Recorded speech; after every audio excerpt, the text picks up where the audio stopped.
আসসালামু আলাইকুম ওয়া রাহমাতুল্লাহি ওয়া বারাকাতুহু। সম্মানিত দিনী ভাই ও বোন, আজকের আলোচ্য বিষয় হচ্ছে জিলহজ মাসের প্রথম 10 দিনের গুরুত্ব এবং আমাল। দেখেন, আমরা নামাজ, রোজা, হজ, যাকাত এগুলোর গুরুত্ব এবং আমাল সম্পর্কে ভালো জানি, কারণ এই সম্পর্কে আলোচনা খুব বেশি হয়। কিন্তু জিলহজ মাসের এই 10 দিনের গুরুত্ব এবং তাৎপর্য নিয়ে আলোচনা কম হয় বিধায় এই সম্পর্কে আমরা কম জ্ঞান রাখি। এজন্যে এই 10 দিনের গুরুত্ব নিয়ে এবং আমাল নিয়ে আলোচনা বেশি বেশি করে করা উচিত, যেন সাধারণ মানুষ আমরা সবাই এই সম্পর্কে জ্ঞান রাখতে পারি, আমল করতে পারি। আসুন আমরা এখন জানার চেষ্টা করব কোরআন এবং হাদিসে এই জিলহজ মাসের 10 দিনের কি গুরুত্ব এবং ফজিলত বর্ণনা করা হয়েছে। দেখেন, কোরআনে কারীমের সূরা ফাজরে আল্লাহ রাব্বুল আলামিন বলেছেন, ওয়াল ফাজরি ওয়া লায়ালিন আশর, ভোরের শপথ আর 10 রাতের শপথ।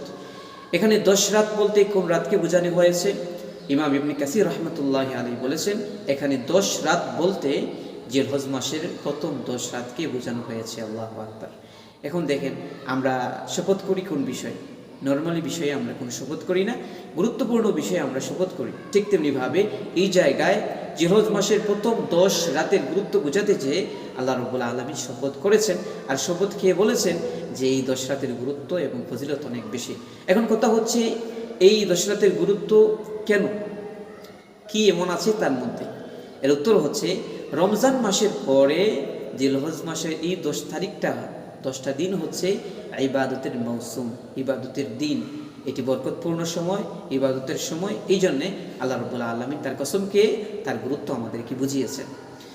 দেখেন, অন্য আয়াতে আল্লাহ রাব্বুল আলামিন সূরা হাজে উল্লেখ করেছেন, আল্লাহ রাব্বুল আলামিন বলেছেন, ওয়াজকুরুসমাল্লাহি ফি আইয়ামিন মা'লুমাত, তারা যেন নির্দিষ্ট দিনে আল্লাহ রাব্বুল আলামিনের জিকির করে, আল্লাহর নাম নেয়।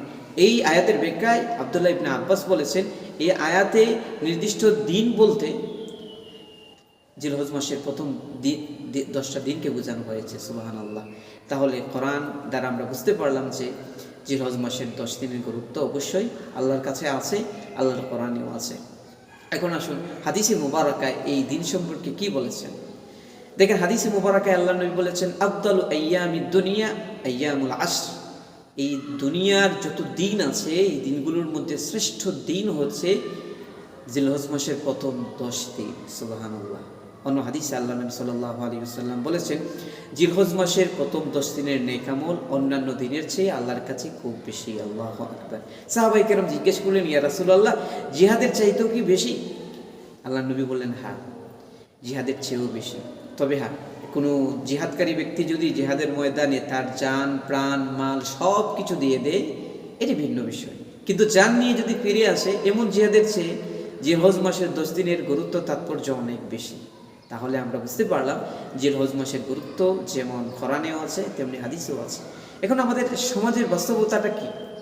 আমাদের সমাজের বাস্তবতা হচ্ছে এই, যখন জিলহজ মাস আসে তখন আমরা কাপড় কেনায় ব্যস্ত থাকি, কাপড় বিক্রিতে আমরা বিজি থাকি, তারপরে গরুর হাটে যাই, এই গরু নিয়ে আমরা বেচাকেনায় আমরা বেশি ব্যস্ত থাকি। মানে এগুলাতেই আমাদের সময় বেশি যায়, অথচ আমাদের সময়গুলা এই সমস্ত বিষয়ে বেশি যাওয়ার কথা না, বরঞ্চ এই সময়টা হচ্ছে ইবাদতের সময়।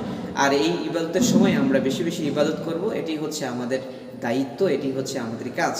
এখন আসুন আমরা খুবই সংক্ষিপ্তভাবে জানব যে জিলহজ মাসের 10 দিনে আমাদের কি আমল হতে পারে। যত আমল হতে পারে এর মধ্যে একটা আমল হচ্ছে আমরা বেশি বেশি করে আল্লাহর নামের তাকবীর ধ্বনি উচ্চারণ করব, এই তাহমিদ, আল্লাহর নামের প্রশংসা করব, তারপরে বেশি বেশি করে আল্লাহর নামের জপন আমরা করব।